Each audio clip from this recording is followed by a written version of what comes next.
Hello, everybody, and welcome to Teachers in the Dungeon. I'm Tom Gross with Dan Ream, and we are the Teachers in the Dungeon. How you doing today, Dan? Well, I'm sad. Because break is almost over. Because break is almost over. Heading back to the classroom. Actually, I say that, and it's good. I'm kind of looking forward to it. Are you? I've got some. Half my classes are year long, so I'll see the same kids again.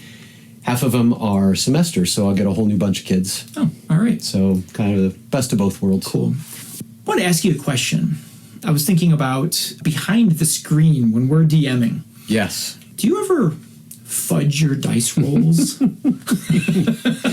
That's the kryptonite question, I think, for all DMs. Of course, I think for almost every DM the answer is yes.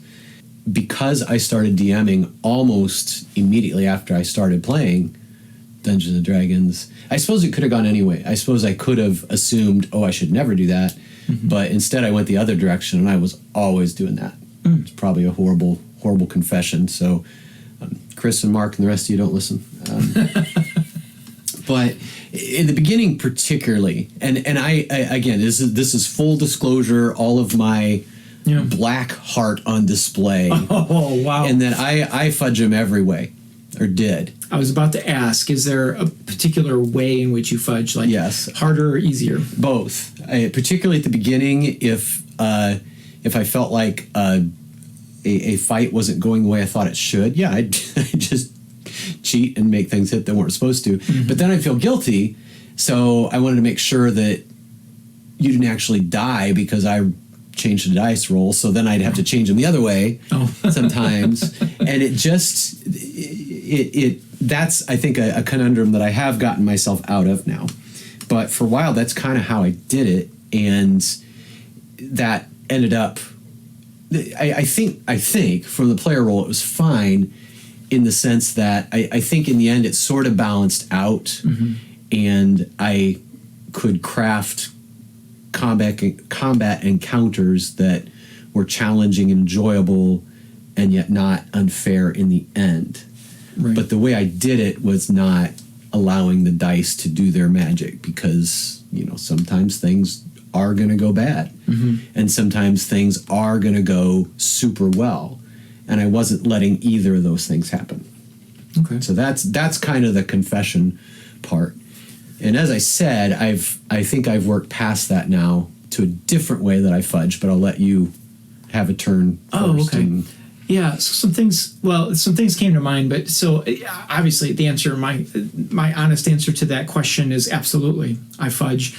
I try not to. I don't want to fudge, and it's not that I don't want to because I feel like I'm being bad. It's just I like the story to be told sometimes through that chance and through that. But I also don't want a story to be destroyed by a bad dice roll. Right. Now, if players make a poor decision and the dice don't go well for them, that's a kind of a different story. And then it's very dependent. It's very dependent on mm-hmm. Then I kind of take control, and I'm like, okay, how do I want this to go? And so I usually find myself, this is the follow-up question I was going to ask you, but I'll answer it first. My question is going to be, do you find yourself fudging more 20-sided like attack and skill rolls, or do you find yourself fudging more like hit point damage type rolls? Mm-hmm. And I would say probably for me it's more of the hit points and damage rolls or like a saving throw, something like that. I find myself fudging those more often than I do the chance hitting, perception, stuff like that. Because those, and I think this is why, because in a battle, the 2-hit, the 20-sided roll is really kind of the driver of the story of the battle. Yeah. I don't mind someone getting hit, but it's sometimes I'm like, okay, my rolls have been insane and they've been playing well. I'm not going to let a character go down because I'm just rolling 20s and I'm just beating them when they've really been playing really well, making good decisions. If everything's going really well, but I just screwed up and had a too hard of a fight, I will switch those hits, or not the hits, but the attack, the damage. I have made the mistakes though sometimes not paying attention to how much damage someone has taken, and I let them get hit, and I'm like, I'll just minimize the damage. It didn't matter what the minimum was. I didn't realize they were down to 1 hit point. That has happened to me. Oh shoot, there was something else I was going to say. Oh, I want to hear your response to, do you find yourself fudging more of the 20-sided rolls or others? Right. But the follow-up question I have to that is, when do you think it's necessary? Because I know you do this, and I do this sometimes. You bring the dice, the DM's dice roll, out in front of the screen for the players.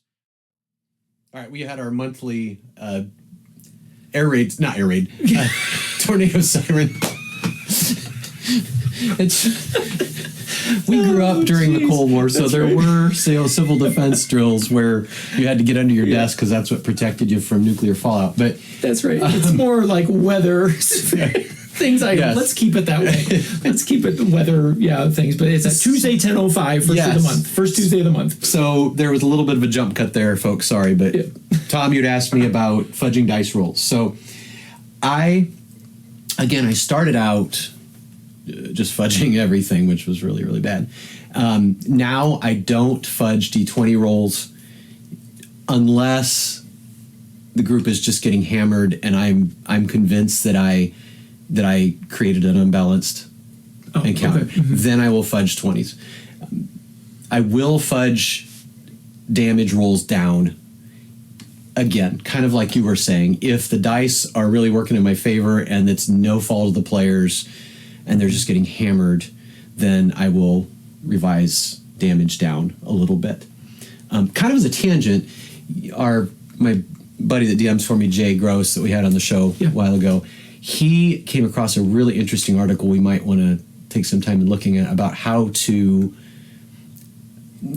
basically arguing that the challenge ratings are not all that accurate. And usually if you go specifically by challenge rating, it will be too easy for the players. And their solution was actually do the opposite of what we've just talked about, which is to just don't add to the AC of the monster, don't add to the hit points, because that just makes it a slog. Mm-hmm.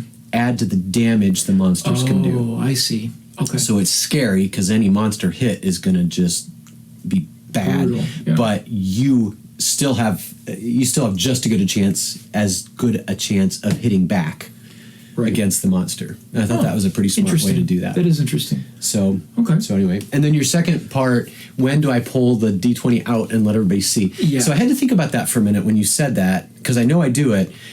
For me, I do it if there's a situation that doesn't fall into the rules and we have to jerry-rig a solution. Oh, okay. In that case, I want to make sure that they know that I'm not just inventing something. And they'll say, okay, we all agreed on that? All right. Roll it out in front. Yes. Okay. Yes. All right. And then that I think, not that people are going to, after now they're going to convince me of cheating because of what I just confessed, but in general, people wouldn't think that I was cheating, but it just keeps everything on the up and up. Yeah. Okay.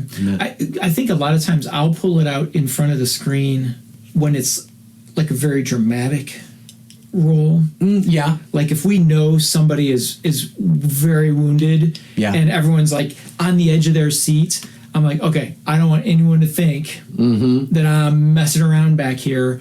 Or, or if they have played very heroically, but they've just made some decisions that have not gone well, I'll pull it out in front for that drama of, okay, they're attacking you, and you got 1 hit point, or, you're almost down, and here we go. And I'll put it out in front and I'll roll it so that everybody gets to sort of enjoy that moment of the die roll and seeing the result and like the either the elation or the dread of you could combine those. You could roll it behind the screen and then look at it and look at the rest of them and then lift the screen Lift and the let them screen. see. Oh what gosh, they I never got. want to lift the screen because it's such a mess back then. Well, that's true. That's true too. You'd have to kind of get it out. But yeah, One tangent to what you said. One thing that I think you do that I think is really smart is it's not that you fudge dice rolls, but if the dice go against a player, sometimes there's a fallback. And I think this is obviously more with skill checks and things like that, where, oh no, they're going to fall, and if they fall, they're going to die, because this is, you tend to give them, okay, so you failed that, you've slipped over the edge, you can make one more dice roll to try to grab on, Right. or things like that. And I think that makes sense, and I think that is also a nice way that the players realize, hey, you're on their side. You're not Right. trying to kill their character with this cliff. Right.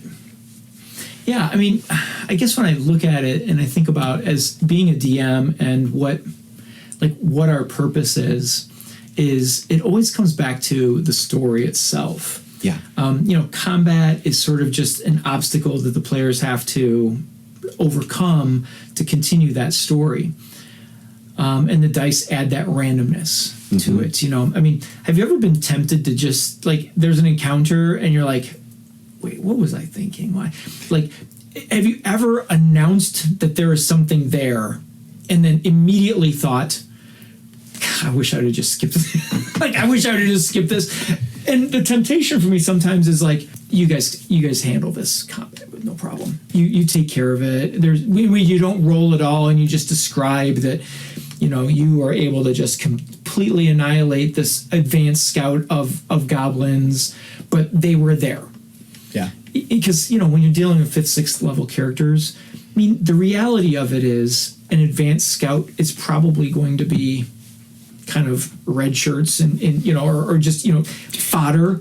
Well, and so you could describe that. I don't know if it's in Player's Handbook, but I know somewhere within the rules or suggestions is the whole minions concept, where you have, if you're facing a horde or a large number, you can treat them as minions as a DM.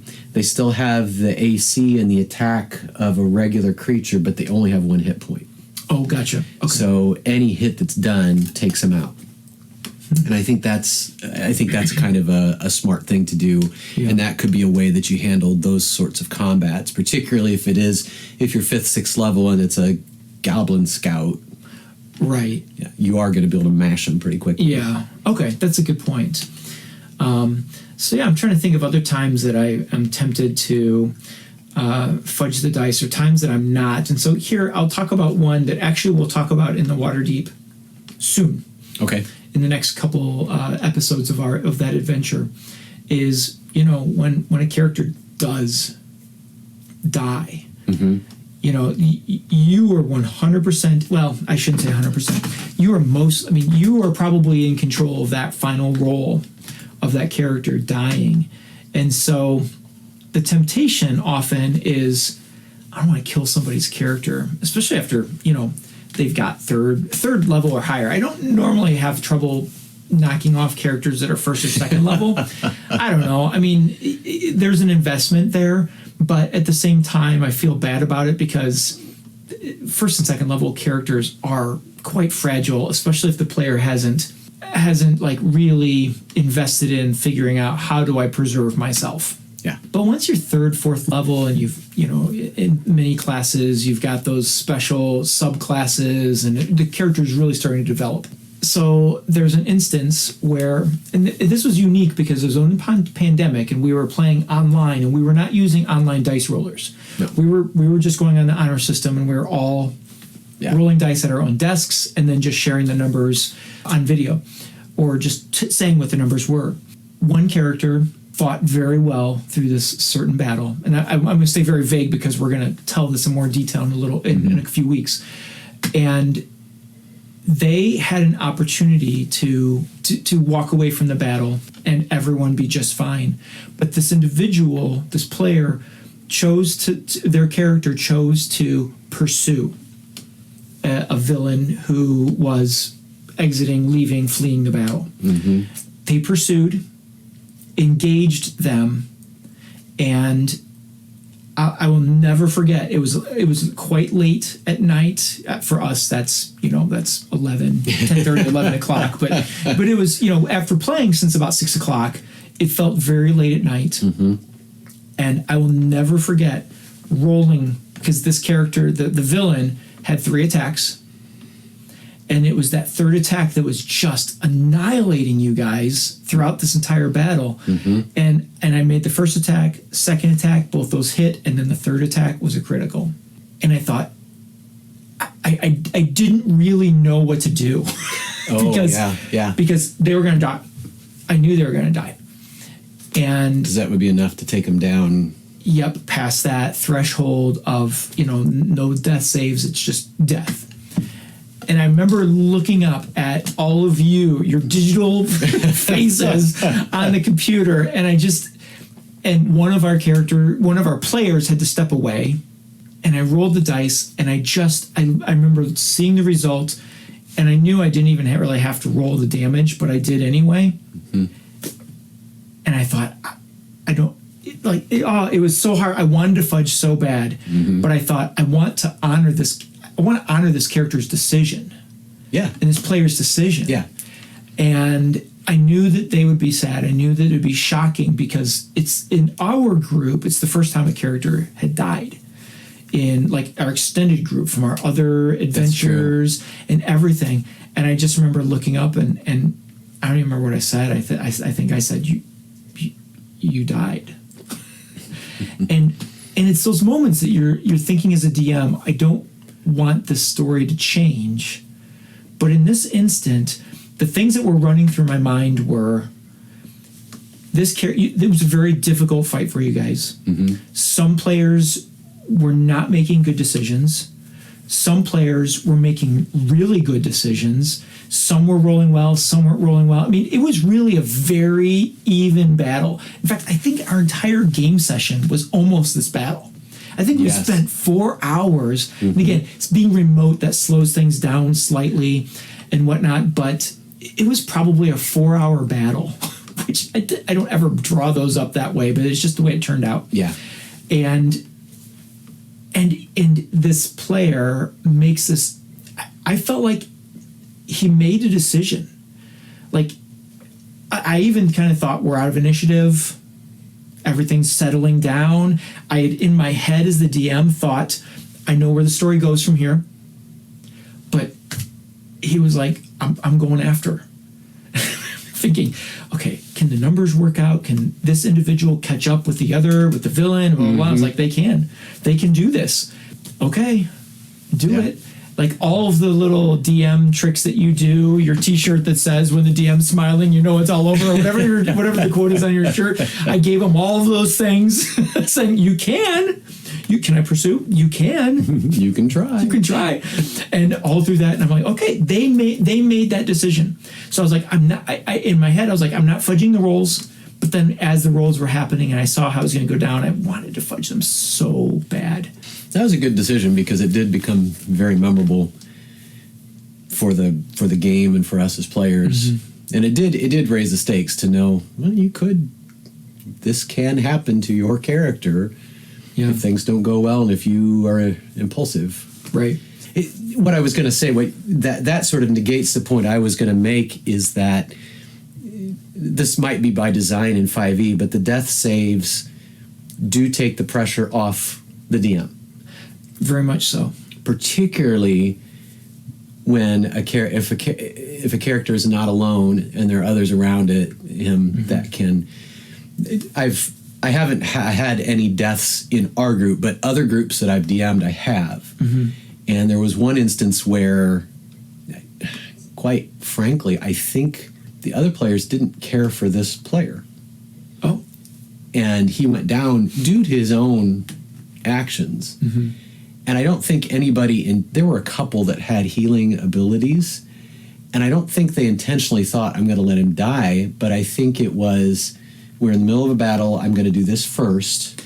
Right. And at the same time underlying was, I don't feel like helping this person. And that character died. Yeah. They just rolled badly on their death saves.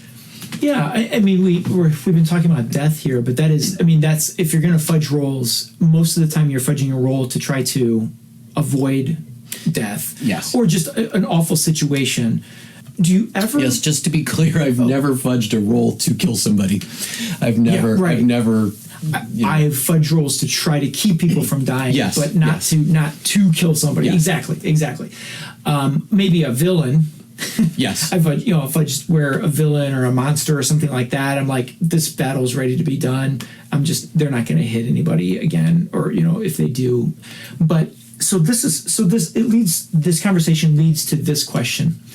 Do you ever do, because the player rolls are public. Everybody can see what the player is rolling, so a player never gets to fudge. Mm-hmm. Have you ever, as a DM, tried to find ways to help a player fudge a roll by giving advantage where maybe advantage wasn't, by rules wasn't an option, or you're like, oh wait, you get +3 on that because of have you ever done that, or how do you help the players to keep a story going when the dice isn't going their way? Right. Well, the thing that occurs is giving inspiration. Mm-hmm. I never remember to do that. Yeah, true. But that is one mechanism that's embedded, and that, again, we learned that at GaryCon. We played a couple times where people were throwing out inspiration quite a bit, and that was really cool. Yeah. And it does encourage role play, and I do remember to do that. Aside from that, no, I will say I did have a game where there were some really bad decisions and bad rolls, and had 2 player characters that were in way over their heads. Mm-hmm. And I sort of, I didn't create a super powerful NPC to just come in and save the day, but there was one quite powerful NPC that I had that they would encounter after this fight. Oh, right. And since the fight went badly, I had to move that up and have that NPC tell because it was so bad, they didn't even, these 2 characters had gone ahead of the others. They hadn't remembered to set up hey, if we don't come back by this time, come and get us. Right. So these 2 were they had been captured. They were going to be eaten. Yeah. So I had the NPC come and get the other players and say, hey, your friends are in trouble. I like that. One of my players is quite astute, and he made some mention. I don't think he meant it to sort of poke at me, but he said something about the Deus Ex Machina, and so I made a point of saying, after all was said and done, hey, just so you know, this character was there. Mm-hmm. I had already planned. They just got involved a little earlier. I like that. We're talking about fudging dice rolls, but in that case, you used part of the story to kind of change the balance in a combat situation. I know you've done that, and I know as DM sometimes you're like, I'm going to bail them out, and they're going to know I'm bailing them out. But there was this instance, and when you started telling that story, I thought that was the time that Marcus and it was Wade and Bert were facing off. We thought we had the hag as our ally, and the white showed up, and then the hag turned on us. We were deep in it. There was no way we were going to survive this. And then you had the Fighting Fae show up, and I think at one point after the fact, I think you said something like, "I hope it didn't feel like I bailed you out on that." And quite frankly, as the player, I was so thankful the Fighting Fae were there that I thought it was just part of the story. I thought that was the intent, because we were way in over our heads on that. And that actually was part of the story. Okay. That I did intend. I did set you up on that one. Mm-hmm. I knew a night hag would be beyond you. And I thought, this probably becomes metagaming, but you'd already met a green hag. But a green hag and a night hag are very different things. Yeah. And you sort of fell into just assuming that this one would behave like the other one did. And that there's player ignorance getting ourselves in too deep, but yeah. So okay. Well, I was just wondering how that works with you when rolling dice. And I guess I just assume DMs fudge rolls. I never assume that they are just going straight up, because they know the story and they know what's behind the next door. Yes. The DM knows, and so whether it is a DM who is directing traffic, or it's a DM who's letting the players kind of sandbox or do what they want to do, I guess either way I assume that the dice are.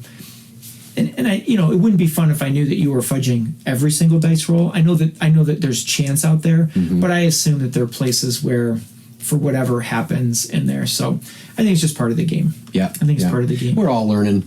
But I love your point of using something from the story that maybe will help it to where we don't have to fudge dice rolls. That's cool. All right. Well, I don't know. What do you think? Should this be a regular segment on Teachers in the Dungeon? We had talked about, this could be our new series, recurring series of Behind the Screen. Yeah.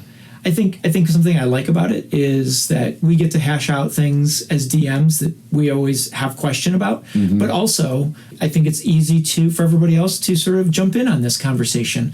Let us know what you think. Do you fudge dice rolls, or confession is good for the soul? I don't think I've ever met a DM that says I never fudge dice rolls. Are you that DM? That I've never. I mean, I don't know how does it change if you are a hard and true, I never fudge the dice rolls. If someone is smacked down, they're smacked down, and it changes the story. I don't know. Let us know what you think. Are there times that you are for sure going to fudge a dice roll? Are there dependents like we talked about here today? Let us know on social media, Facebook, Twitter, Instagram, or send us an email. teachersinthedungeon@gmail.com. We'd love to put your comments on the show, maybe continue our conversation of this, or maybe even other topics as we move forward. So anything you want to conclude on? No. Just to reiterate that I have grown as a DM and I no longer fudge against players.